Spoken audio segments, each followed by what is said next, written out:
आज इथे या कार्यक्रमासाठी आपले सन्माननीय पाहुणे उपस्थित आहेत। मराठीतील एक प्रख्यात व्यक्तिमत्व श्री प्रवीण दवणे सरांचं मी स्वागत करतो। त्याचबरोबर या कार्यक्रमासाठी ऑनलाईन उपस्थित आपल्या आयुक्तालयाचे पोलीस आयुक्त सन्माननीय जाते सरांचं पण मी स्वागत करतो। कार्यक्रमासाठी उपस्थित अपर पोलीस आयुक्त सन्माननीय जयकुमार सरांचं मी स्वागत करतो। डीसीपी क्राईम सर पाटील सरांचं मी स्वागत करतो। इथे उपस्थित सर्व अधिकारी, त्याचबरोबर ऑनलाईन हजर सर्व अधिकारी आणि अंमलदार यांचं मी स्वागत करतो आणि पुन्हा एकदा आपल्या सर्वांना या आंतरराष्ट्रीय आनंद दिनाच्या शुभेच्छा देतो। आज आपले पाहुणे सन्माननीय प्रवीण दवणे सर इथे हजर आहेत, तर मी सन्माननीय अपर पोलीस आयुक्त सरांना विनंती करतो की आपण आपल्या सरांचं स्वागत करा। आपण आलेलो आहे।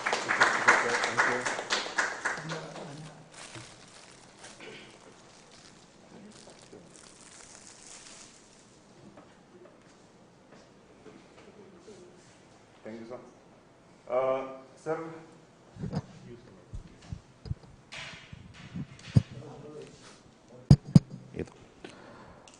सर आज 20 मार्च हा इंटरनॅशनल हॅपीनेस डे संयुक्त राष्ट्र संघानं 2013 पासून हा दिवस आंतरराष्ट्रीय आनंद दिवस म्हणून साजरा करावा असं एक ठरवलेलं होतं आणि आपले सन्माननीय पोलीस आयुक्त सरांच्या संकल्पनेतून आज हा कार्यक्रम आपण घेत आहोत। सर, मी सन्माननीय दवणे सरांना सांगू इच्छितो की या अनुषंगानं आम्ही मागच्या आठवड्याभरापासूनच बरेचसे नियोजन केलेलं आहे आणि आयुक्तालयामध्ये विविध कार्यक्रम घेतलेले आहेत। काल जे आहे की आमच्या सर्वच पोलीस ठाण्यामध्ये विविध कार्यालयामध्ये सर्व अधिकारी आणि अंमलदार यांचे एकत्र चर्चा घडून त्यांच्यामध्ये संवाद साधलेला आहे। त्याचबरोबर सर आज हा आनंद दिवस फक्त आपला आनंद हा जो आहे की आपण उपभोगणं आणि तो शेअर करणं हे महत्त्वाचं आहे। त्या अनुषंगानं आज आमचे बरेच पोलीस अधिकारी किंवा अंमलदार जे आहेत की आपापल्या हद्दीतील वृद्धाश्रम आहेत किंवा अनाथालय आहेत तिथे जाऊन तिथल्या उपस्थितांसोबत चर्चा करणार आहेत, त्यांचा आनंद द्विगुणित करण्याचा प्रयत्न करणार आहेत। आणि सर बऱ्याच वेळा आपण पाहतो की पोलीस जे आहे की चेन चोरी जे होते, घरफोडे होते, तर बराच मुद्देमाल वगैरे तो चोरीचा गेलेला असतो आणि आमचे पोलीस अधिकारी किंवा अंमलदार जे आहे आपलं कौशल्य पणाला लावून तो माल हस्तगत करतात। तर असा हा मुद्देमाल सुद्धा जो आहे की आपण आज पोलीस स्टेशनला त्यांना बोलवून ते फिर्यादींना तो परत करत आहोत आणि त्यांच्या आनंदामध्ये भर टाकण्याचा आमचा प्रयत्न आहे। आजचा हा अतिशय महत्त्वाचा हा एक कार्यक्रम इथं आपण घेत आहोत। मी सरांचं सुरुवातीला एवढं सांगितलं होतं की मराठीतील एक प्रख्यात व्यक्तिमत्व, कारण सर जे आहे मराठी साहित्य आणि महाराष्ट्रामध्ये एक अतिशय उत्कृष्ट ललित लेखक, कादंबरीकार, नाटककार, कवी, गीतकार आणि एक प्रख्यात व्यक्ती म्हणून सरांचं संपूर्ण महाराष्ट्रामध्ये सर सुपरिचित असे आहेत। सरांचं परिचय जो आहे की सर्वांनाच आपल्याला माहीतच आहे, पण अतिशय वैशिष्ट्यपूर्ण असं म्हणजे की सर मागील 35 वर्ष मराठीच्या विविध साहित्य क्षेत्रात सरांचं अतिशय उल्लेखनीय अशी कामगिरी आहे। सरांचं नाव घेतलं की आपल्याला सर्वात प्रथम जो आहे की सावर रे आहे, थेंबातला आबाळ, रे जीवना, आयुष्य बहरताना, मनातल्या घरात, दिल खुलास, रूप अमृताचे व आनंदोत्सव अशा कित्येक पुस्तकांची नावे आपल्या समोर येतात। सन्माननीय सरांनी जे आहे की सुमारे 150 पेक्षा जास्त चित्रपटासाठी गीतरचना केलेली आहे। काही दिवसापूर्वी तुम्हाला एक अतिशय गाजलेलं गाणं आहे मनो चिंबलेले जे आहे हे सरांचं गीत रचना आहे। सरांचे मान सन्मान अगदी भूषणावा आहेत। सरांना 2009 साली अमेरिकेमधल्या जे पहिल्या विश्व संमेलनामध्ये सर हे निमंत्रित साहित्यिक होते। महाराष्ट्र राज्याचा सर्वोत्कृष्ट वाङ्मयाचा पुरस्कार सरांना तब्बल 5 वेळेस मिळालेला आहे आणि सरांना गीत लेखनासाठी जनकवी पी सावळाराम पुरस्कार सुद्धा प्राप्त आहे। म्हणजे सरांच्या अध्यापन आणि नवनिर्मिती या ग्रंथास राज्य शासनाचा कर्मवीर भाऊराव पाटील पुरस्कार प्राप्त आहे। साहित्यामध्ये जे आहे की शब्दाला आणि वाक्यरचनेला खूप महत्त्व असतं आणि म्हणूनच सरांना माजी राष्ट्रपती प्रतिभाताई पाटील यांना जेव्हा महाराष्ट्र शासनाने सन्मानपत्र देण्यास होतं तर ते सन्माननीय सरांना तो मान मिळालेला आहे. सर, आजच्या दररोजच्या जीवनामध्ये आपला जो प्रवास असतो तर एक आनंदाची एक शोधयात्रा असते आणि यासाठी आपण जो आहे की आपला आनंद मिळतो का किंवा आनंद मिळत असतो तो आनंद मिळवण्यात आहे की देण्यात आहे. आपल्यासोबत किती लोकांना आपण आनंद देतोय आणि सर्वात महत्त्वाचे म्हणजे आपण स्वतः आनंदी आहोत का, आपल्या आनंदानं कसं राहता येईल आणि आपलं कर्तव्य आनंदानं कसं पार पाडता येईल, अशा अनेक प्रश्नांचं चर्चा आज इथं होणं अपेक्षित आहे. ही चर्चा जी आहे आनंदोत्सवाचे लेखक प्रवीण दवणे सरांच्या सोबत आपण करणार आहोत. तेव्हा मी सन्माननीय दवणे सरांना विनंती करतो की आपण आपला संवाद आणि संबोधन चालू करावं. Thank you sir.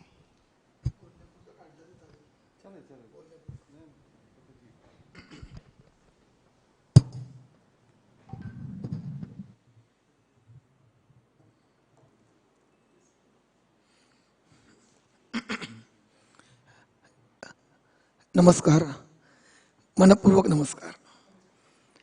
आनंद यात्री मी आनंद यात्री, आनंद यात्री मी आनंद यात्री, प्रकाशाचे गीत औसेच्या रात्री.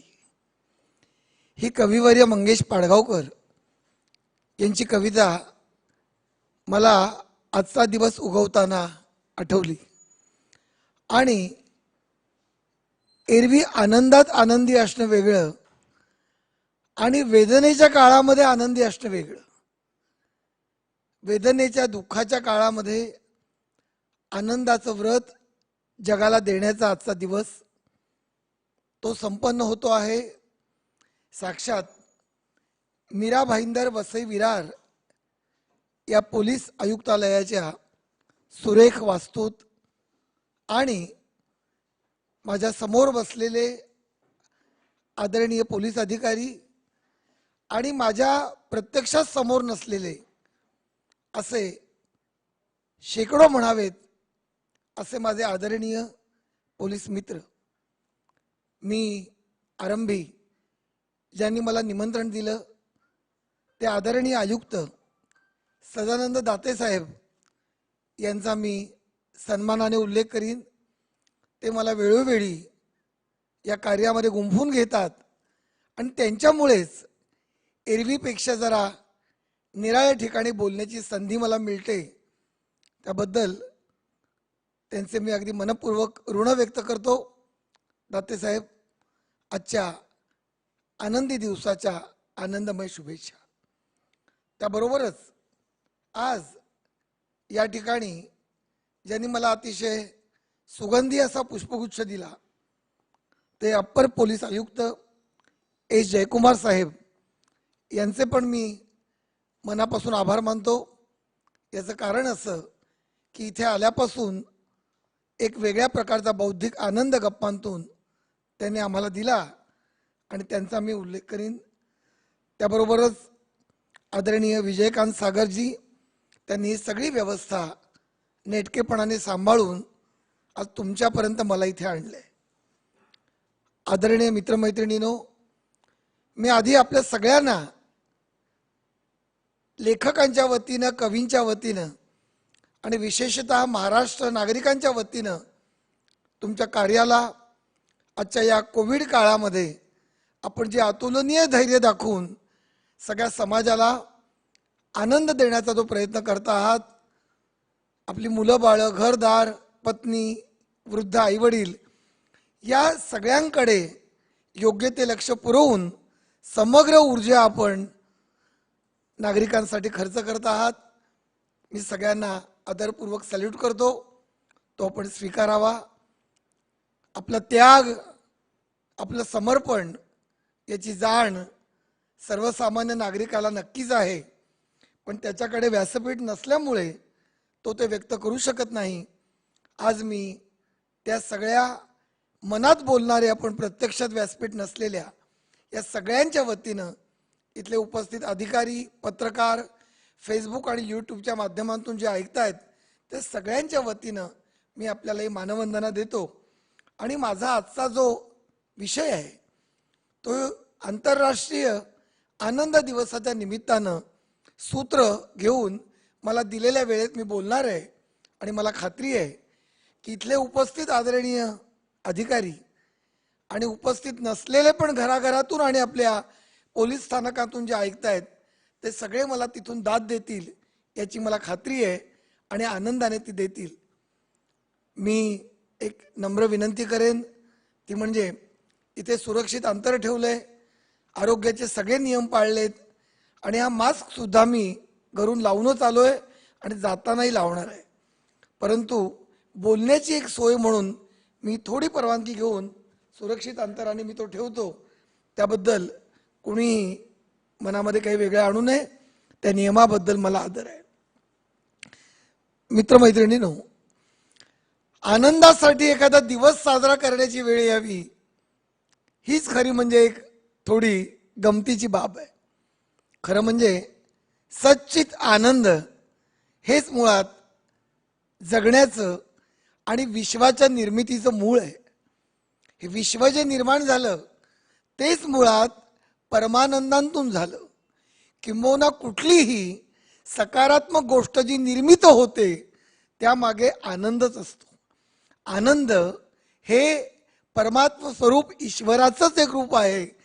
कुठल्याही शब्दात न मावणाऱ्या दशदिशा सामावलेल्या चैतन्यमय अशा सृजनाचं रूप आनंद हेच आहे. आणि त्याच्यामुळे मुळात तो आनंद आपल्यात आहेच. मग तो साजरा का करावा, कशासाठी आज करण्याची वेळ आहे, याचं कारण आदरणीय मित्रांनो आणि ऐकणाऱ्या मैत्रिणींनोही याचं कारण असं की अवतीभोवतीची नकारात्मकता, निगेटिव्हिटी इतकी वेगवेगळ्या प्रकारे आज वाढते आहे आणि त्याच्यामध्ये ठाम उभं राहणं हीच आज काळाची एक वेगळी गरज झाली आहे. खरं म्हणजे मला असं वाटतं की बाहेरची जी आतमध्ये येणारी करोना व्याधी आहे त्यासाठी लसीकरण उपलब्ध आहे आणि आपलं जग, आपला देश त्याच्यातून नक्कीच व्याधीमुक्त होईल याची आपल्याला खात्री आहे. पण त्याबरोबर एक चैतन्याची लस असते, आनंदाची, एक परमानंदाची, अशी हातात न दिसणारी अशी एक जादूमय अशी एक लस असते. ती जर आपल्याला दिली गेली मनातून तर एक वेगळ्या प्रकारचा उत्सव आपलं आयुष्य करू शकतं. आज आपलं जे सूत्र आहे की आनंदाचं कर्तव्य आणि कर्तव्यातला आनंद, मला असं वाटतं की प्रत्येकाला जे नेमून दिलेलं काम आहे, म्हणजे गुलाबाच्या झाडाला गुलाब निर्माण करण्याचं काम असेल, आम्र वृक्षाला आम्रफळं देण्याचं काम असेल, झऱ्याला वाहण्याचं असेल, नदीला वाहण्याचं असेल, वाऱ्याला प्राणवायू देण्याचं असेल, आकाशाला आणि समुद्राला विशालतेचं असेल, तर ते काम ही सगळी मंडळी अतिशय आनंदात करत असतात. त्यासाठी त्यांना कुठलंही व्याख्यान ठेवावं लागत नाही.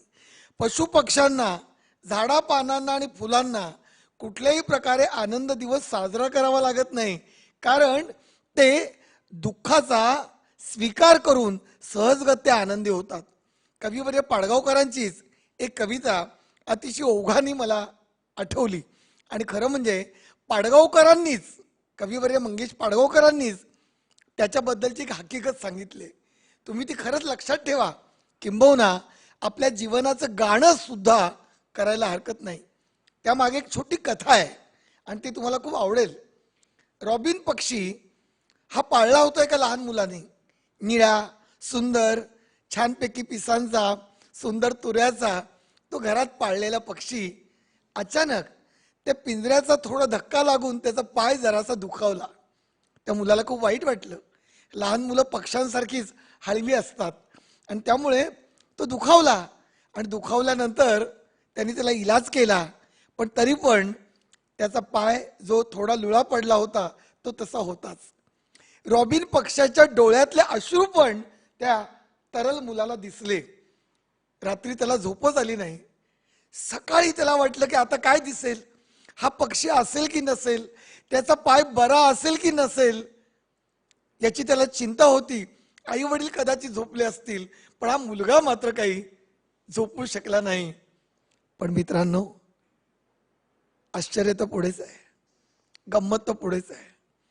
नेहमीपेक्षा त्याला पहाटे जागा होताच, तरी पण आनंदाची जाग आली, कारण त्याला रॉबिन पक्षाची शीळ गुंजन त्याचं गाणं ऐकू आलं. तो धावत पिंजऱ्याकडे गेला. तो आपला लुळा पाय सावरत रॉबिन पक्षी गाणं गात होता. ही ती कथा आहे. ही कथा वाचल्यानंतर पाडगावकरांना कविता सुचली. सांगा कसं जगायचं, सांगा कसं जगायचं, कणत कणत की गाणं म्हणत तुम्हीच ठरवा. क्या बात आहे. दात पाडगावकरांना, आणि आपण बोलतोय तर ती आकाशात त्यांना ऐकू जाईल. मी पुन्हा ओळ उच्चारतो. सगळ्या माझ्या आदरणीय सगळ्या नागरिकांना, माझ्या आदरणीय पोलीस मित्र मैत्रिणींना ही कविता मी भेट म्हणून देतो त्यांच्या वतीनं. सांगा कसं जगायचं, कणत कणत. कणत कणत याचा अर्थ तक्रार करत, आपल्या दाढेमध्ये दुःखाचा बोळा ठेवून हे चुकतंय ते वागतंय असं जगायचं की गाणं म्हणत तुम्हीच ठरवा. आणि पुढे त्यांनी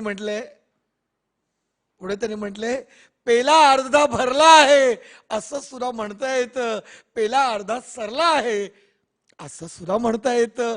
सरला आहे म्हणायचं की भरला आहे म्हणायचं तुम्हीच ठरवा. सांगा कसं जगायचं, कणत कणत की गाणं म्हणत तुम्हीच ठरवा. मित्रांनो, तुम्ही मी आपण सगळ्यांनी आजच्या या व्याधीवर मात करून गाणं म्हणत जगायचं ठरवलंय.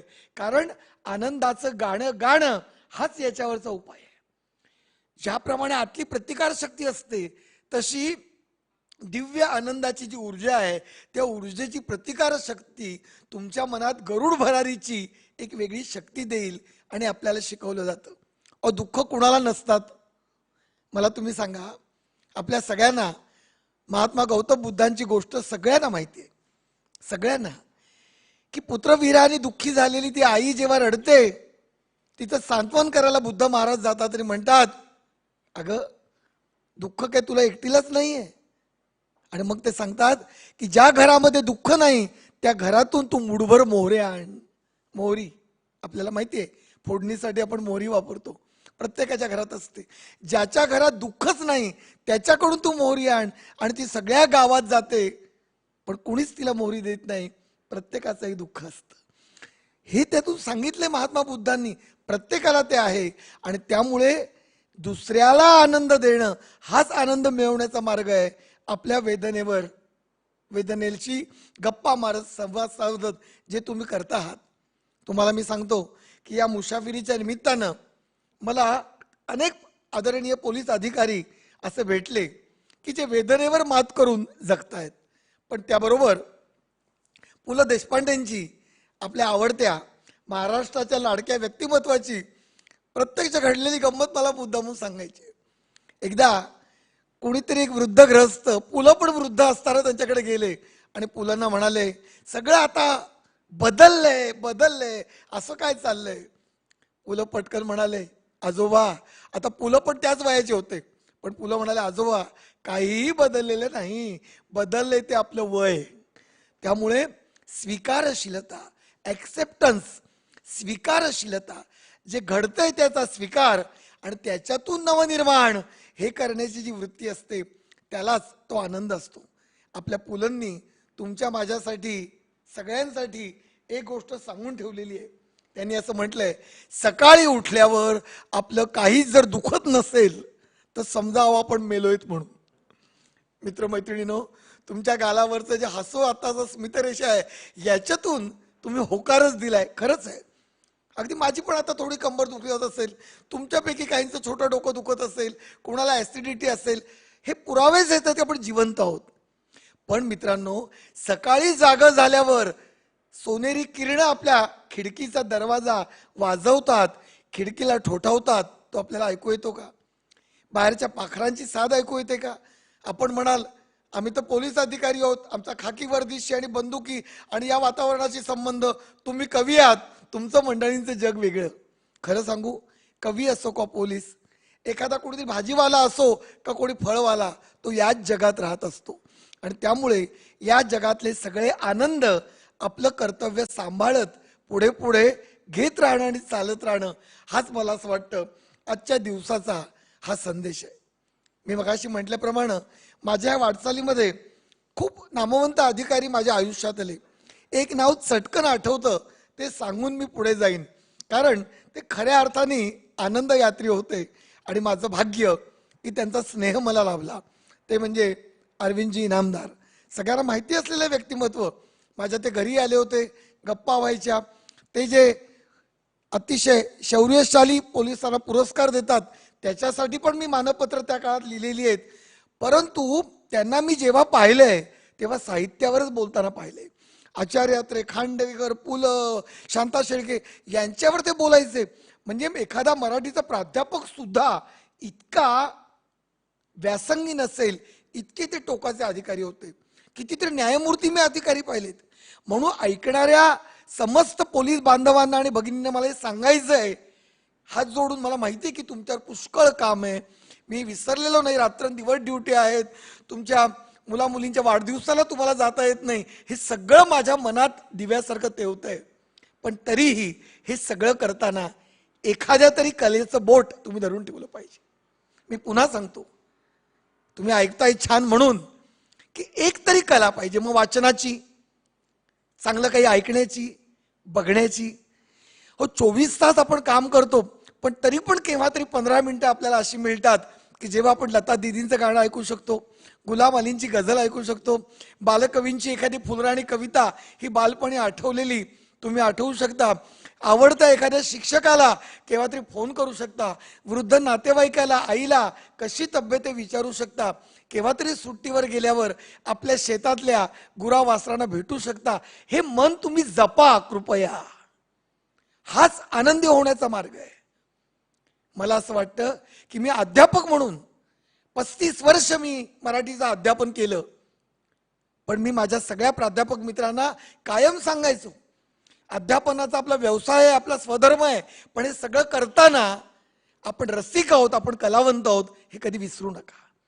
आजही मी पाहतो, इथे आल्यापासून मी अगदी एस जयकुमार साहेबांपासून सागरजी सगळ्यांशी मी बोलतोय, किंवा दाते साहेबांशी माझा चांगला स्नेह आहे. साहित्य साहित्य साहित्य बोलताना कुठे ना कुठेतरी सावरकरचा उल्लेख आला, माझ्या पुस्तकांचा आला.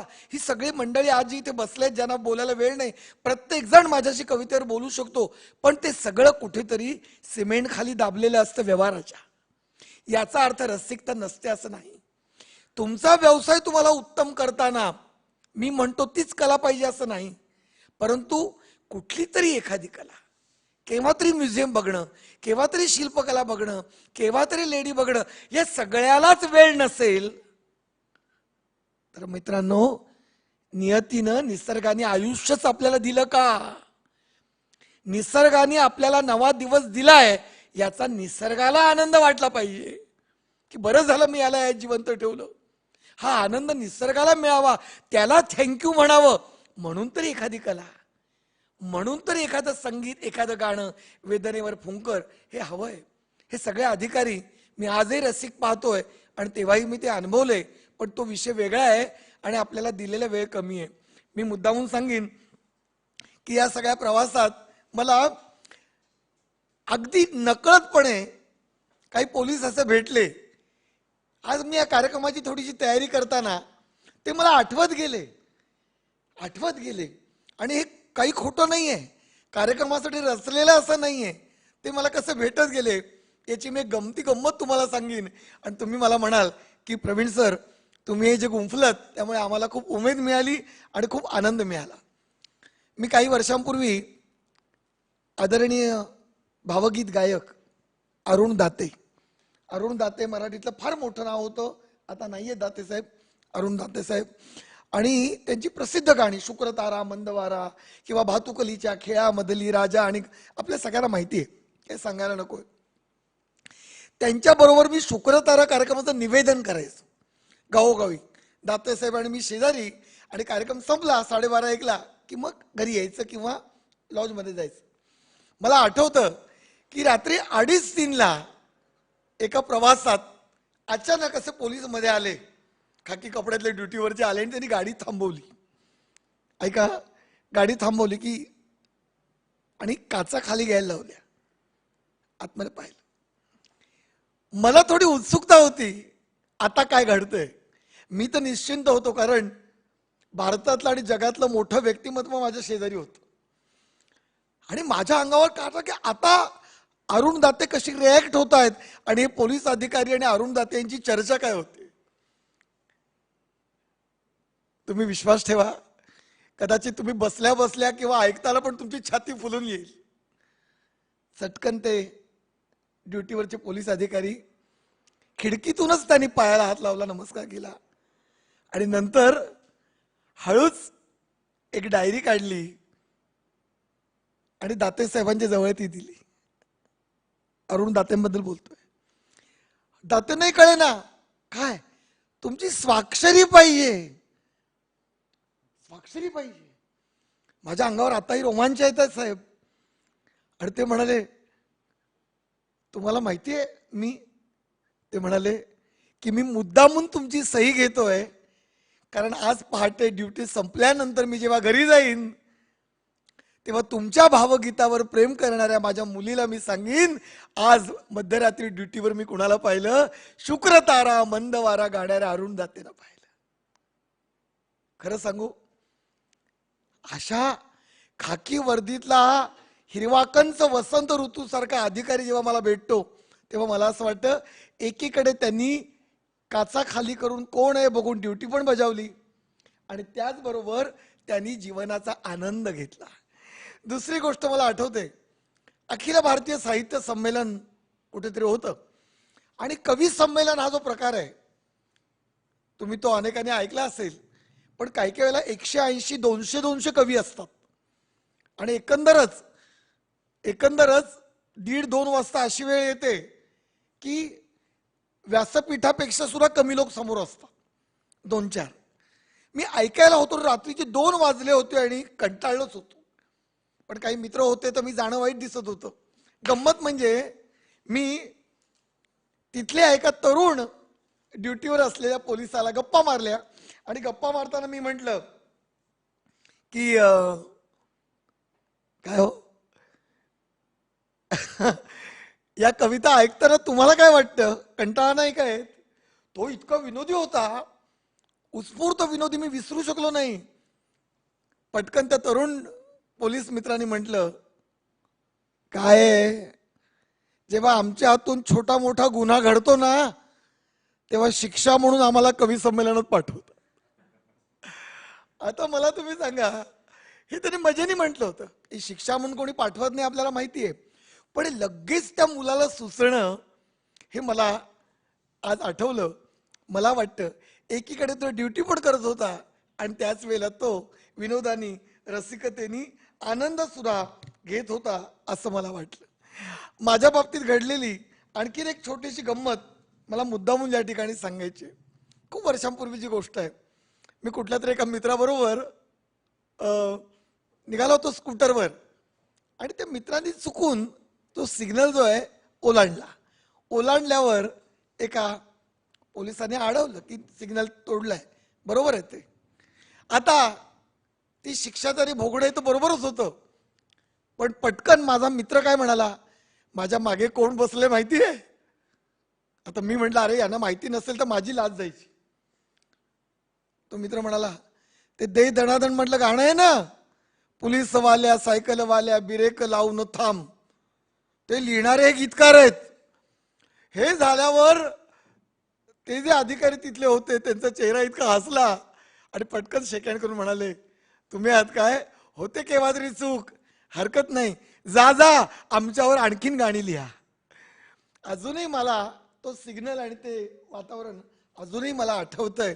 याचं कारण असं की आपला व्यवसाय करताना असा आनंद जी मंडळी घेतात, शेवटी नियम माणसांसाठी असतात, ते इतके काटेकोर नसतात की ज्याच्यामुळे फुलपाखराचे पंख फाटावेत. आणखीन एक गंमत सांगून मी पुढे जाईन. आनंद घेणारी मंडळी ही कशी. इथे मुंबईच्या उपनगरात गोरेगावला एका सन्माननीय पोलीस अधिकाऱ्यांचा कविता संग्रह माझ्या हस्ते प्रकाशित होत होता. तुम्हाला सागरसाहेब ही गोष्ट फार आवडेल, मजेशीर. माझ्या हस्ते प्रकाशक, मी प्रमुख पाहुणा, आणि कवी कोण होते तर त्या ठिकाणचे फार मोठे अधिकारी होते. आणि मी शेवटी बोलणारा, प्रत्येक जण काय म्हणत होता त्यांच्याबद्दल, हे पोलीस आहेत तरी कवी आहेत, हे पोलीस आहेत तरी पण कवी आहेत. ते बिचारे चोरासारखे बसले होते गप्प. काय गुन्हा केला बुवा कुणास ठाऊक. फार मजेशीर. मी बोलायला उभं राहिलो आणि म्हटलं, पोलीस असूनही हे कवी आहेत हा पुरावा आहे की ठरवलं तर बंदुकीवर सुद्धा फुलपाखरू बसू शकतं. मित्र हो, तेव्हा तुमच्यात जो कवी दडलाय, तुमच्यातला गायक दडलाय.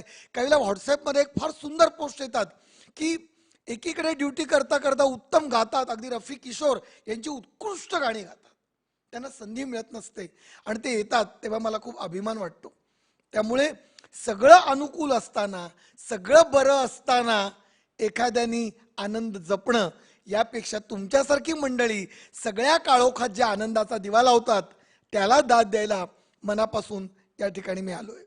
मित्र हो, हे जाताना पुढे जाताना मी सांगेन की माझ्या व्यवसायात सुद्धा, माझा अध्यापन व्यवसाय आणि त्या व्यवसायात सुद्धा मी आनंद घेतला. काही जण मला म्हणतात, ओ तुम्ही 35 वर्ष अध्यापन केले वाटत नाही. म्हटलं वाटत नाहीचे दोन अर्थ होतात. म्हणजे माझ्या बोलण्यावर मी शिकवण्याची कुवतच नाही असं वाटतंय का काय वाटतंय, पण मी सकारात्मक अर्थ घेतो कारण ते प्रेमाने बोलतात. मी म्हटलं होय, याचं कारण मी फक्त नोकरीच केली नाही तर मी अध्यापनाचा आनंद घेतला, विद्यार्थ्यांच्या मानसिकतेचा आनंद घेतला.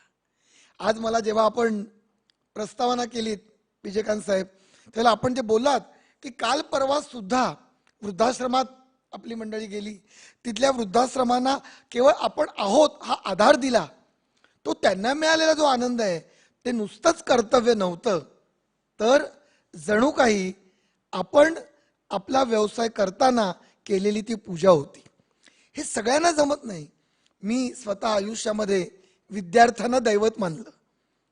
विद्यार्थी आम्हाला गुरु मानतात, पण खरं म्हणजे मी आज जाहीरपणे सांगतोय, मी विद्यार्थ्यांना गुरु मानतो. कारण मी स्वतः मानतो की विद्यार्थी विठ्ठल आणि वर्ग ही पंढरी, वर्ग हे पंढरपूर आहे. आणि म्हणून त्यांनी मला भरभरून दिलं. काही गमती मी मुद्दामून सांगेन की ज्या गमतींतून मला स्वतःला लेखनाची स्फूर्ती मिळाली. वेगवेगळ्या पुस्तकांचा तुम्ही जे उल्लेख केलात, आता पण काही पुस्तकं नव्याने लिहिली गेली. स्वप्न बघा स्वप्न जगा यासारखं महत्वाचं पुस्तक हे त्याच्यातूनच आलं. स्वप्न बघणं वेगळं आणि स्वप्न जगणं वेगळं. आम्ही स्वप्न जगायला शिकवली लेखनांतून आणि माझ्या अध्यापनातून. मग गमती कशा घडल्या, तर त्या गमती अशा घडल्या, मला आठवतं, तुम्हाला ऐकायलाही आवडतील आणि आपण पुढे जाऊ. आणि दिलेल्या वेळेत मी नक्की थांबीन. प्रश्नोत्तर अपेक्षित असतील तर त्यांनी ते प्रश्न काढायला हरकत नाही, नसतील तर मात्र मी अजून एक 8-10 मिनिटं मला वाटतं माझ्याकडे आहेत. तुम्ही मला सांगा, कारण अनेकांना आपलं कर्तव्यासाठी जायचं असेल. माझं बोलणं त्यासाठी अडथळा व्हायला नको आहे. मित्र हो, काही घटना कशा घडतात की ज्या अचानक घडतात, पण विनोदाचं देणं आपल्याकडे असेल, विनोद ह्युमर कळणं आणि विनोद करणं या दोन्ही गोष्टी महत्वाच्या आहेत. ज्याप्रमाणे आपल्या ऐकण्याचं कानाचं इंद्रिय असतं, बघण्याचं डोळ्याचं इंद्रिय असतं, तसं न दिसणारं एक इंद्रिय असतं, ते म्हणजे विनोदच. काही ना ते विनोदाचं इंद्रियच नसतं. तुम्ही एखादा विनोद केला ना आणि त्या माणसाच्या चेहऱ्यावर निळा लिटमस तांबडा नाही आणि तांबडा निळा नाही अशा तऱ्हेचा सपाट इस्त्री केलेला चेहरा असा असेल तर पुढे तुम्हाला विनोद सुचतच नाहीत. बघा, आपला सगळ्यांचा अनुभव आहे की जो विनोदाला वा म्हणतो ना, क्या बात आहे, खळखळून हसतो, त्याच्या पुढेच विनोद सुचतो. अलीकडे मला फार दुःख होतं की माणसं प्रत्यक्षात हसत नाहीत, फक्त स्माइली पाठवतात गंभीरपणे.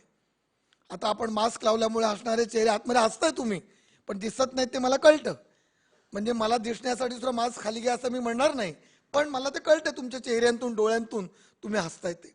पण काही वेळेला कळतच नाही. किती तुम्ही विनोद, ते नेहमी काय करतात, तो विनोद चिरफाड करून त्याचं विश्लेषण करतात आणि त्यातली मजा घालवतात. मी विनंती करेन की तुमच्या समोर कितीतरी अशा विनोदी घटना घडतात, तुम्ही ते टिपा. मला आठवतं की एका मी महाविद्यालयात गेलो, लॉ कॉलेज होतं, लॉ कॉलेज काय द्यायचं, सकाळी भरणारं ते कॉलेज लॉ.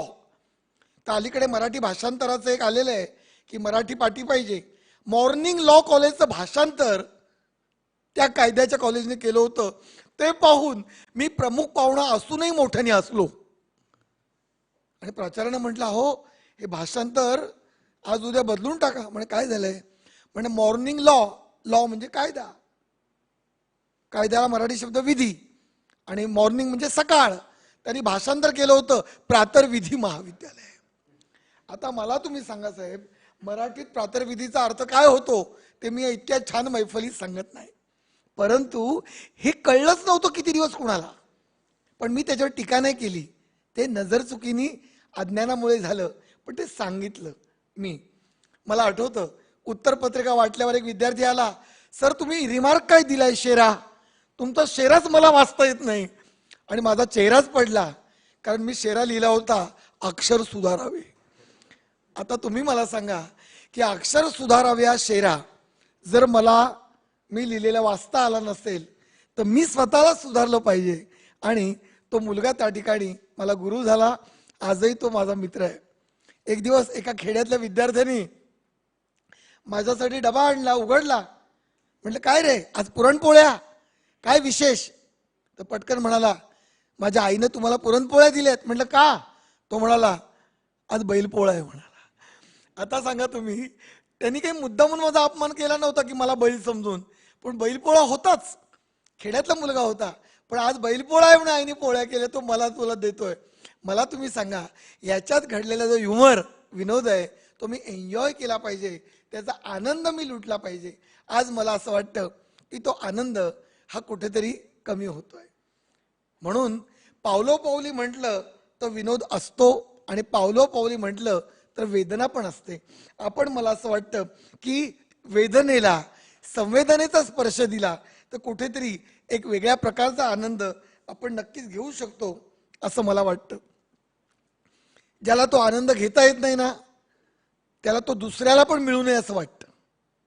हे मी वेगळं बोलतोय. का आनंदी असायचं? आजचा आनंद दिवस म्हणून फक्त मी सांगत नाहीये, तर आपल्याला मिळण्याची गुरुकिल्ली सुद्धा दुसऱ्याला आनंद देण्यातच जाते. बघा तुम्ही, सॅडिस्ट माणसं जी असतात की मी पण आनंदी होणार नाही, तू पण नाही होणार, अशा व्यक्तींमुळे घराघरातले प्रश्न हे वाढत आहेत. समाजामध्ये आज जी निगेटिव्हिटी वाढते, सगळीकडे नकार नकार आणि काळोख याची जी चर्चा होते, याचं एकच कारण आहे की बालपणापासून आनंदाचा रियाजच केला जात नाही. आपल्याला तब्येतीची व्यायामशाळा माहिती असते, आपल्याला गाण्याची गायनशाळा माहिती असते, नृत्याची नृत्यकला माहिती असते, पण आपल्याला जगण्याच्या रियाजाची शाळा माहिती नसते. आणि त्या शाळेचं नाव आहे आनंदी मन.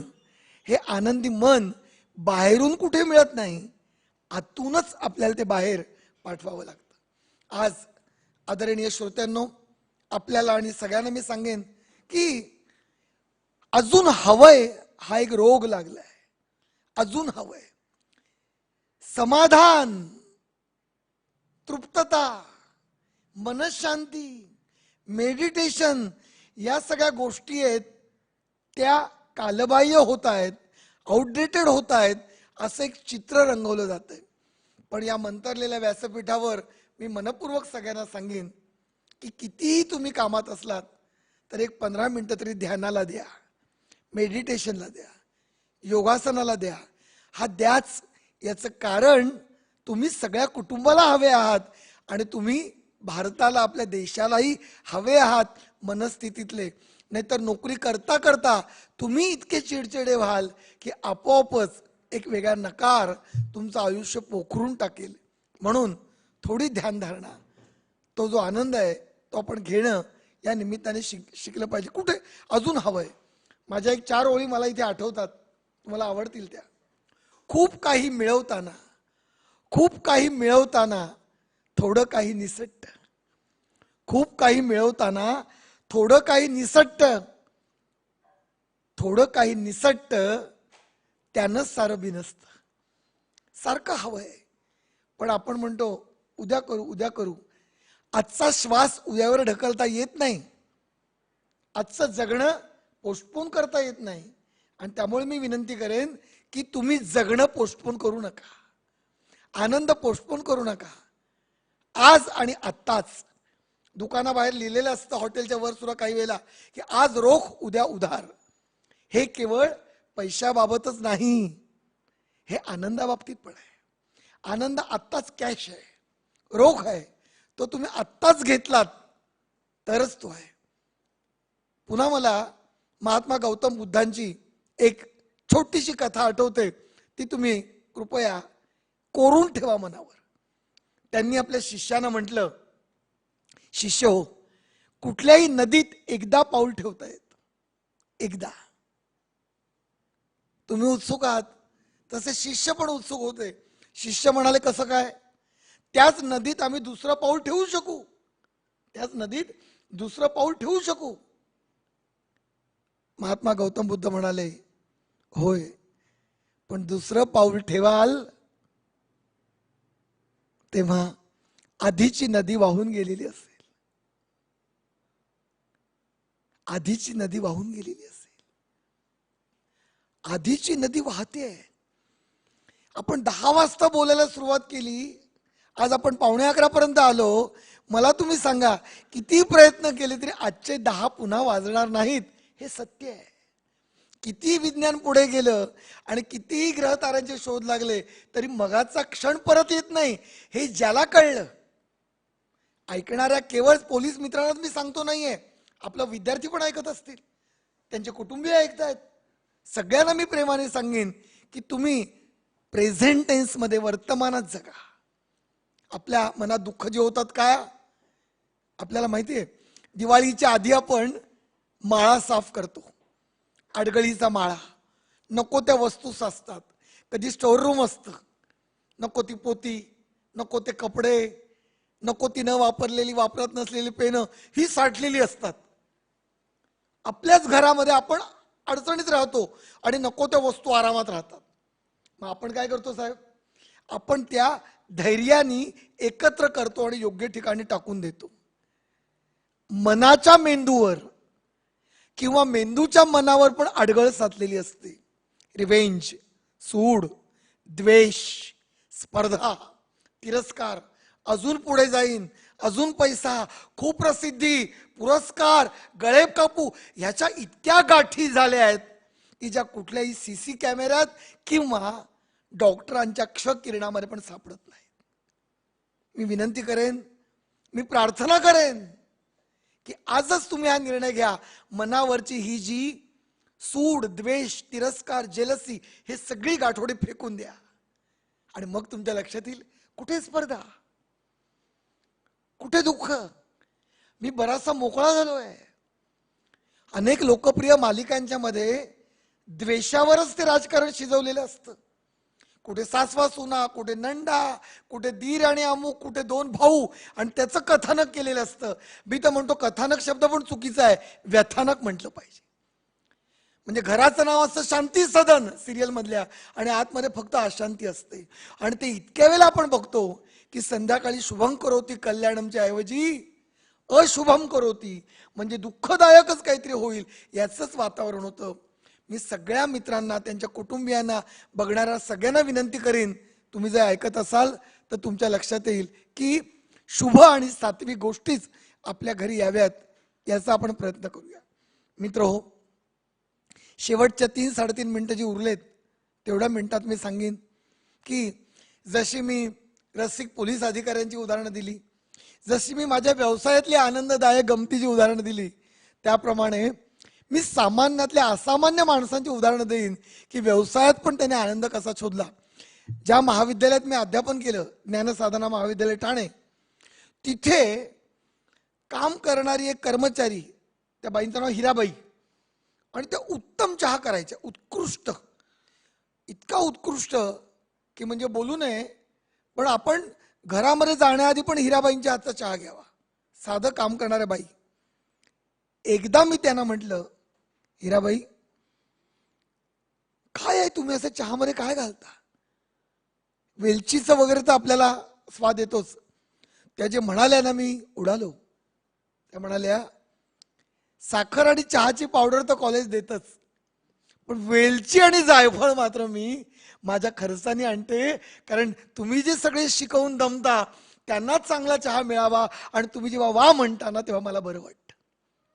मला तुम्ही सांगा, व्यवसायात तुम्ही कुठल्या श्रेणीवर आहात ही तुमची श्रेणी नसते. प्रथम द्वितीय तृतीय चतुर्थ श्रेणी ही पदावर नसते, तुमच्या स्वभावाची श्रेणी कुठली आहे. मला त्या ठिकाणी त्या चतुर्थ श्रेणीच्या नाही वाटल्या, तिथे त्या मला प्रथम श्रेणीच्या वाटल्या. मी राधानगरी गड हिंगलजच्या दौऱ्यामध्ये होतो आणि बसमधून चाललो होतो, आणि ती बस मला इतकी आवडली. याचं कारण, सगळ्या बसमध्ये पताका लावल्या होत्या, देवदेवतांचे सगळ्या जाती धर्माचे फोटो होते, आणि ती बस वेगळीच सजवली होती. आणि माझा स्वभाव जरासा उत्सुक आहे विचारणारा. मी विचारलं कंडक्टरना की इतक्या बसेस मी पाहिल्या, पण सगळीकडे पताका लावलेल्या, देवतांचे फोटो, आणि तुम्ही टेप रेकॉर्डर लावलाय, गजर होतोय, कसं काय? त्या कंडक्टरने मला जे उत्तर दिलं ते तुम्ही ऐका, घडलेली गोष्ट आहे. ते कंडक्टर म्हणाले, त्यांना माहिती नव्हतं मी लेखक बोलतोय का कोण, एक प्रवासी आहे. ते म्हणाले की माझी इथेच 10 वर्ष ड्युटी आहे, मला काही वेळेला पंढरपूरला जायला पण मिळत नाही आषाढी एकादशीला, मग माझी बसच माझी पंढरी आहे, आणि माझे सगळे तुम्ही वारकरी आहात, आणि म्हणून मी आणि ड्रायव्हर आम्ही खर्च आमचा करून हे सगळे सजवत असतो. सकाळी आम्ही स्वतः लोकांना प्रसाद वाटतो. आता गोष्ट छोटी वाटेल, पण मला ही गोष्ट मोठी वाटते. कदाचित काहींना पटणार पण नाही. असं काय कुठे होतं का? होऊ शकतं. हे तुम्ही शब्दशः केलं पाहिजे असं नाही, पण जे तुमचं पोलीस स्थानक आहे, तिथली स्वच्छता, तिथले आरोग्य, तिथे उदबत्तीचा सुगंध, येणाऱ्या व्यक्तीला योग्य तो मान, घाबरून आलेला असतो मनुष्य, काही वेळेला त्याच्या बोलण्यात काही वेळेला चुका होतात, तो तुमच्याकडे एका सांस्कृतिक पित्याच्या भूमिकेत पाहतो, वडिलांच्या किंवा भावाच्या. त्यावेळेला तुमच्या स्वरातला आदर, त्याला मिळणारी एक वेगळी वागणूक, याचंच प्रतिबिंब जगात पसरत असतं. आणि त्यामुळे हजारामध्ये एखादा मनुष्य विचित्र वागत असेल, पण 999 मात्र ते सगळं ऐकावं लागतं. 120 मुलांच्या वर्गात एखादा वाढ असतो, पण तो वर्गच तसा, असं म्हटलं जातं. आणि त्यामुळे ते एकाला आपल्याला बदलायचं आहे, बाकी सगळे उत्तमच आहेत.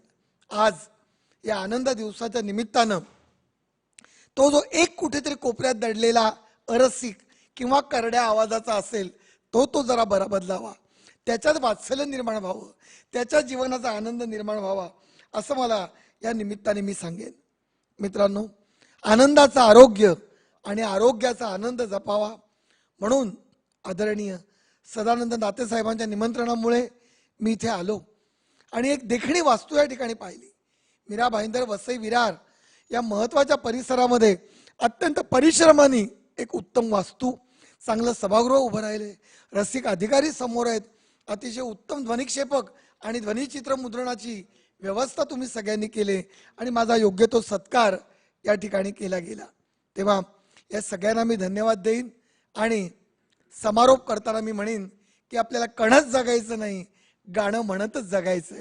तेव्हा लक्षात घ्या की तुमच्या संवेदना, तुमची उत्कटता, तुमची रसिकता ही कायम जागरूक ठेवा. ठाण्याच्या मला वाटतं वर्तक नगरच्या पोलीस स्टेशनमध्ये किंवा त्या हद्दीत मी पासपोर्टच्या कामाला गेलो होतो, आणि तो गेलेलो असताना तिथले वर असे थोडेसे उंचे पुरे वाटणारे, जरा दांडगटच वाटणारे ते पोलीस अधिकारी माझ्या समोर होते, आणि फोनवर बोलताना ते म्हणत होते, बेबी आज पण मला वाढदिवसाला येता येणार नाही ग. आणि त्यांच्या डोळ्यात पाणी दिसलं. वरवर दिसणारा व्यवसाय करता करता वृक्ष झालेला, पण आतमध्ये पाषाणाचा पाझर असलेला पिता मी पाहिला. फोन ठेवल्यावर म्हटलं, साहेब तुमच्या डोळ्यात पाणी? हो ना हो. 5वं वर्ष आहे, माझ्या मुलीने अट टाकली होती की बाबा माझा 18वा महत्वाचा वाढदिवस आहे, तुम्ही आज तरी या. आजही जाता येणार नाही. त्या ठिकाणी मला केवळ एक अधिकारी दिसला नाही, त्यामध्ये मला एक पिता दिसला. तो मनातला पिता, मनातला बंधू, मनातला रसिक, केव्हाचा तरी प्रियकर, आत्ताचा छान पती, हा कायम जपा तुम्ही. छान भेटत राहू, बोलत राहू. आधारस्तंभ आपण आहोतच, ते आणखीन होऊ. आणि माझ्यासारखा लेखक आणि कवी या निमित्ताने येऊन तुम्ही केव्हाही मला सांगा, कुठल्याही स्थानकात छान कारणाने तुम्ही या. माझ्या घरी पण स्वागत आहे. तुम्हा सगळ्यांना मी पुन्हा एकदा आदराची मानवंदना देतो, शुभेच्छा देतो आणि सच्चित आनंद तुम्हाला तुमच्या कुटुंबियांना लाभो. कार्यक्रमापुरताच फक्त हा विचार लक्षात ठेवायचा नाही, तर जेव्हा माझं बोलणं संपेल तिथून हा कार्यक्रम सुरू होईल तुमच्या आनंदात. म्हणून भरपूर वाचा, मातृभाषेवर प्रेम करा, शब्दावर प्रेम करा, हे मी सांगतोय. घरातल्या ज्येष्ठांना आदर द्या, बाहेरच्यांना देताच आहात. सुंदर जगूया, सुंदर. समारोप मी एका छोट्या कवितेने करेन. मैफल सगळी जमून येते, समेवरती दाद येते, कैवल्याच्या शिखराची गवयाला साथ येते. अशाच वेळी पंख फुटून उडून जाण्यात मजा आहे. कोणीतरी वाट पाहते प्राणातून, म्हणून तर जाण्यात मजा आहे. कोणीतरी ऐकत असतं हृदयातून, म्हणून तर गाण्यात मजा आहे. धन्यवाद.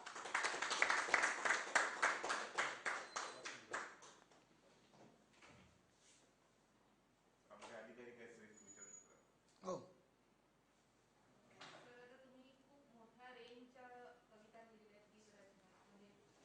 माईक द्या.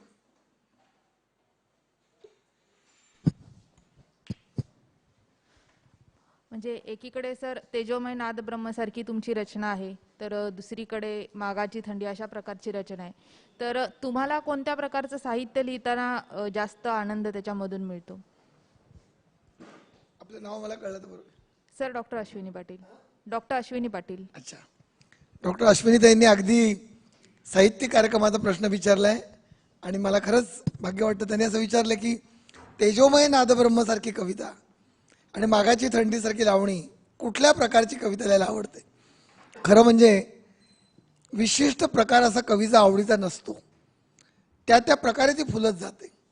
बागेच्या अंगणात गुलाब जितक्या प्रेमाने फुलेल तितक्याच प्रेमाने झेंडू आणि जाईजुई फिरतात. प्रत्येक काव्य प्रकाराचा एक वेगळा आनंद असतो, प्रत्येक काव्य प्रकाराचं एक वेगळं सौंदर्य आहे. मी तर याच्या पुढेही जाऊन म्हणेन की तुम्ही दोन अतिशय महत्त्वाची आणि लोकांना आवडणारी गाणी निवडलीत, पण दे दणादण, थरथराट, धडाकेबाज अशी थोडीशी लोकप्रिय जाणारी, म्हणजे ही दोस्ती तुटायची नाही, सगळ्यांना माहिती असलेलं गाणं आहे. 10 वर्षातलं लोकप्रिय गाणं म्हणून त्याचं कौतुक मध्ये केलं. ते जसं लिहिलं त्याप्रमाणे मी सिंधुताई सपकाळमधली आशयघन गाणी सुद्धा माझ्याकडून लिहिली गेली. पाऊस पहिला जणू कानूला हे भावगीत पण माझ्या लेखणीतून लिहिलं गेलं. आणि मी नम्रतेने सांगेन की एकीकडे लक्ष्मीकांत बेर्डेसाठी पॅरडी लिहिली आणि त्याच लेखणीने निघालो घेऊन दत्ताची पालखी हे पण गीत माझ्याकडनं लिहिलं गेलं. तेव्हा मला वाटतं या दोन्ही कलाकृतींनी मला वेळोवेळी आनंदच दिला आहे. धन्यवाद. सर, आपण बाल साहित्यिक सुद्धा आहात, तर बालकांना काय आवडेल हे आपल्याला कसं लक्षात येतं? ऐकून नाही शकत. सर, आपण बाल साहित्यात सुद्धा भरपूर लिखाण केलेलं आहे, तर मग बालकांना काय आवडेल हे कसं आपल्याला लक्षात आलं? याचं कारण कलावंतामध्ये, कवीमध्ये एक वेगळ्या प्रकारची क्षमता निसर्गाने दिलेली असते. ती म्हणजे कुठल्याही वयात शिरता येणं, हे एक मजा आहे. मी थोडं परवानगीने विषांतर करून सांगेन. विख्यात गायिका आशा भोसले की ज्यांची मुलाखत मला घ्यायची संधी मिळाली, त्यांना मी विचारलं की आशाताई, की एकीकडे तुम्ही हेलनसाठी गाणं म्हणता, एकदम मोनिका माय डार्लिंग त्या प्रकारची गाणी म्हणता, आणि त्याच वेळेला ही वाट दूर जाते यासारखं गाणं तुम्ही म्हणता, दम मारो दम तुम्हीच म्हणता, आणि पुन्हा तुम्ही ज्ञानेश्वर माऊलींचे संत म्हणता वाङ्मय, कसं जमतं? त्यांनी जे उत्तर दिलं ते मी मुद्दाम सांगेन. त्या म्हणाल्या की गाण्यात वय लपवणं हीच तर कला आहे. त्यांनी उत्तर दिलेलं आहे. तसं तुम्ही जे म्हटलंय की लहान मुलांचं निरागस मन, म्हणजे आजही माझा वावर काहींनी पाहिला असेल, मला ना उत्सुकता अजूनही ती वाटते. काही वेळेला कमी भेटीत लोकांना वाटेल का बरं विचारतायत, पण मला उत्सुकता वाटते. आणि उत्सुकता म्हणजे बालपण. मी आनंदाच्या निमित्ताने सांगेन की डोळ्यातलं कुतूहल असलेलं लहान मूल कधी मरू देऊ नका, ते फार आवश्यक आहे. त्यामुळे शरीराचं वय वाढणं हे आपल्या हातात नाही आहे, काय थांबवणं, पण ते उत्सुकतेचं मूल आहे, ते माझ्या मनात आहे. आणि मी तुम्हाला गंमत सांगेन की वेगवेगळ्या प्रकारची लहान मुलं मला कार्यक्रमामध्ये भेटत गेली. एक दिवस मला आठवतं की मुलुंड विद्या मंदिरामध्ये एक छोटा मुलगा थांबला होता. सगळी मुलं निघून गेली. म्हटलं का थांबलायस? तो म्हणाला तुम्ही भाषणामध्ये एक वाक्य म्हणालात की माणसात संवेदना असतात बघा, पण पशुपक्षात तो आनंद घ्यायची क्षमता असते का? त्याचे शब्द सोपे होते, एवढे कठीण नव्हते. तुम्ही म्हणालात एक बैल दुसऱ्या बैलाला म्हणेल का काय छान इंद्रधनुष्य? म्हटलं हो, मित्र मित्राला म्हणू शकेल, पण बैल बैलाला म्हणेल का? तो म्हणाला तेच तर मी म्हणतोय. आणि पुढे म्हणाला कशावरून म्हणणार नाही? तुम्ही बैलांबद्दल एवढं कॉन्फिडेंटली कसं बोलता? हे जेव्हा तो 5वी-6वीतला मुलगा मला बोलला तेव्हा माझी दांडीच उडाली. आता ही मुलं पण मी पाहतो, बालवाङ्मय त्याच्यातून निर्माण होतं. बालकविता सुद्धा मी अशाच लिहिल्या, थोडंसं वय ते जपत.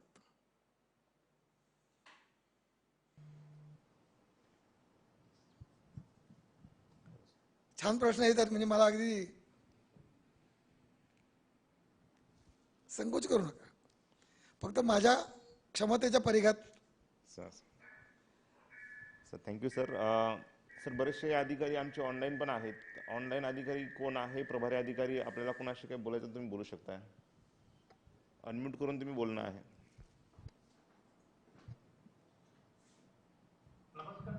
नमस्कार.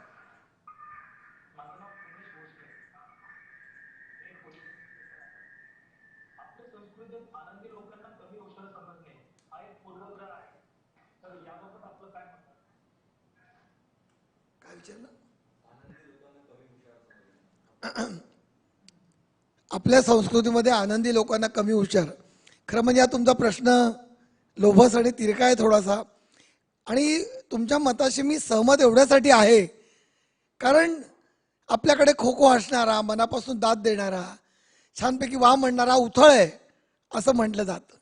पण मला असं वाटतं की आनंदाचा सुद्धा प्रकार केवळ वा म्हणणं किंवा हसणं एवढाच नसतो. तर जसं समुद्रामध्ये आपण सखोल जाऊ तसं तो शांत होत जातो. त्यामुळे एखाद्या व्यासंगी माणसाचा, सत्पुरुषाचा आनंद हा काठावरच्या माणसांसारखाच व्यक्त होईल असं नसतं. त्यामुळे त्याचं शांत आणि प्रसन्न असणं हे पण आनंदात असतं. आता तुमच्या प्रश्नाचं जे उत्तर आहे की असं समजलं जातं, मी उमेशजी मी तुम्हाला विनंती करेन की असं जे समजतात की अरे हा उथळ दिसतो एवढा आनंदी कसा, अशा माणसाकडे लक्ष जर दिलं तर तुम्हाला कधी आनंदी होताच येणार नाही, होताच येणार नाही. थोडंसं अशा व्यक्तींकडे दुर्लक्ष करा आणि जीवनाचा आनंद घ्या. मी गंमत सांगेन की रस्त्याने जाताना आपण मजेत जात असू, तो कोणीतरी म्हणतं की दवणे एवढे आनंदी कसे, 7वं कमिशन मिळालं का? म्हणजे 4 पैसे मिळाले तरच आनंद हे जे आहे. पण खरं सांगू, विनाकारण आनंद हाच खरा आनंद असतो. त्यामुळे अशा मंडळींकडे लक्ष न देता तुम्ही छान दाद द्या, सुंदर जगा, अत्तराच्या कुपीसारखं. धन्यवाद.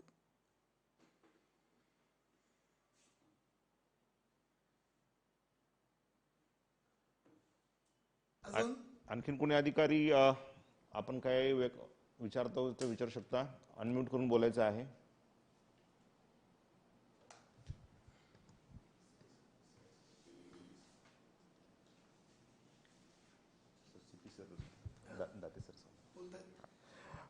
इतर अधिकारी जे आहे की आपण आपले विचार जे व्यक्त करणं होतं किंवा काय प्रश्न विचारणं आहे तर आपला कॉल होता.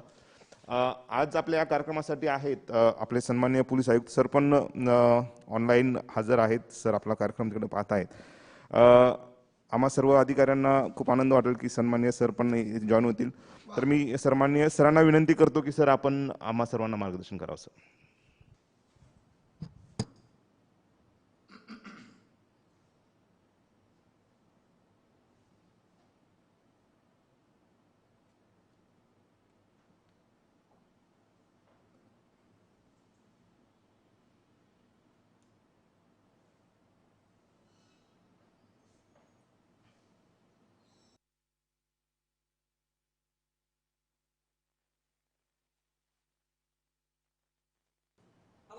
हा नमस्कार. येस सर येतो.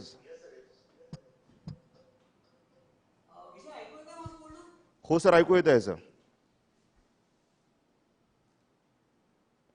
हो सर ऐकू येत आहे सर. आपण येस सर येतो.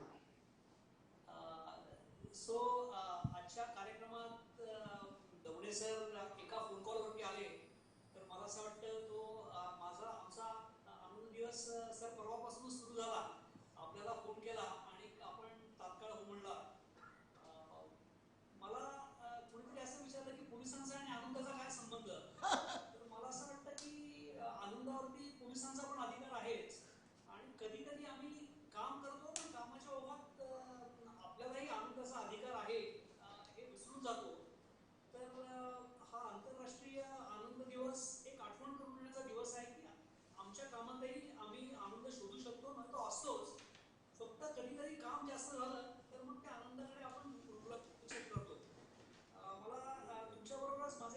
पोलीस साहेब तर त्यांचे आभार मानायचे आहेत. कारण मी जेव्हा एवढं सांगितलं की आपण एक आनंद दिवस साजरा करूया, तेव्हा त्यांनी सूचना केली की सर आपण जे चोरीचा मुद्देमाल आहे तो आपण त्या दिवशी लोकांना परत करूयात का?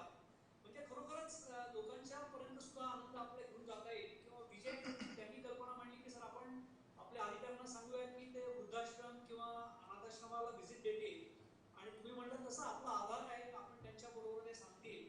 तर निश्चितपणे आमच्या कामामध्ये आम्हाला असे आनंदाचे क्षण शोधता येतील.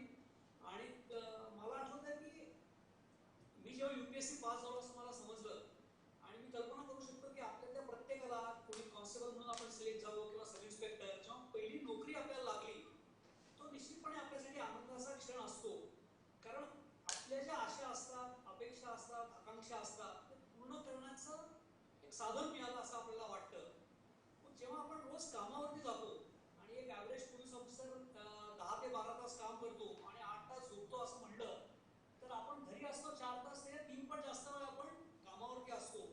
आणि जर कामात आपल्याला आनंद मिळाला नाही, तर आपण निश्चितपणे आपल्या घरी आनंदी व्यक्ती म्हणून जाऊ शकत नाही.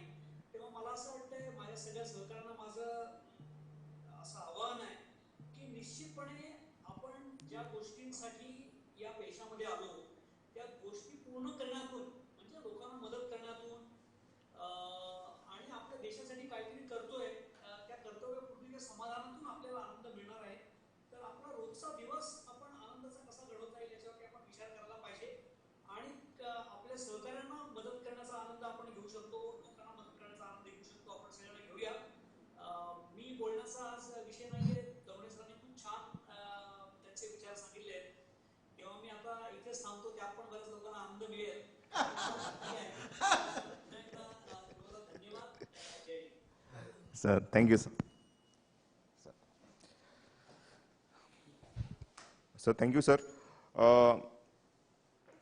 Shri Done sir thank you sir. आपण खूप चांगल्या पद्धतीनं आम्हा सर्व अधिकारी आणि जो ऑनलाईन वगैरे हजर आहेत सर्व अंमलदार यांच्यासोबत खूप चांगल्या पद्धतीनं एक विचार व्यक्त केले. एक सतत पोलीसची ड्युटी जी आहे सर 24 तास आम्ही सर्वजण कामावरती असतो आणि बऱ्याच व्यक्ती वल्ली यांना आम्ही फेस करत असतो आणि त्यामध्ये जो बराच आनंद जो आहे तो कसा घ्यावा या अनुषंगाने आपण खूप चांगलं असं आम्हाला मार्गदर्शन केलेलं आहे. जसं आपण सर सांगितलं की ही कुठलाही दिवस आपण जो साजरा करतो तर फक्त तो दिवसापुरतं नसेल, तर तो पुढील तो कालांतरानं राहावं ही अपेक्षा आहे.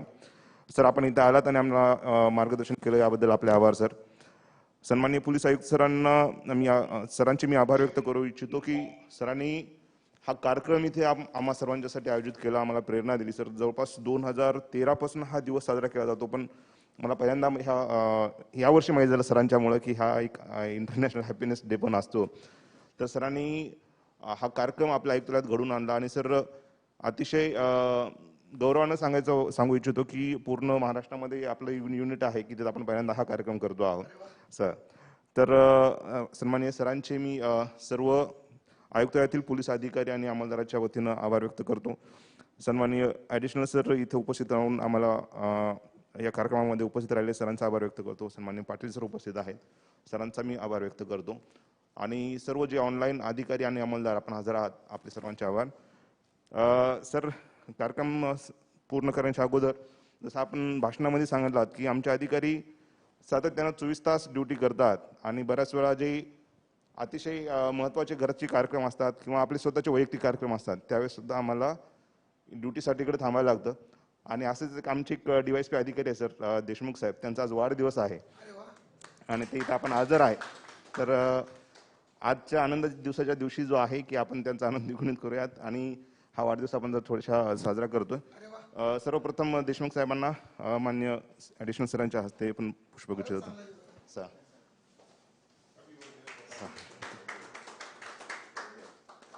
वाढदिवस विकास दिवस हो, आनंद मिळत राहो, हार्दिक शुभेच्छा.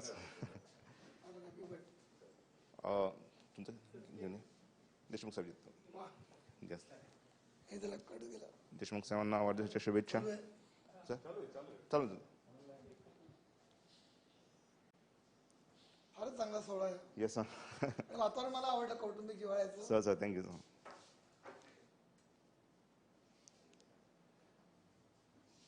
चलो हॅपी बर्थडे देशमुख वाढदिवस अभिनंदन. Sir. Sir thank you sir. Sir thank you sir. Additional सरांच्या मान्यतेनं आज आपला कार्यक्रम संपला असं जाहीर करतो. Thank you sir. एक मिनिट. हां सर झालं. Yes thank you sir.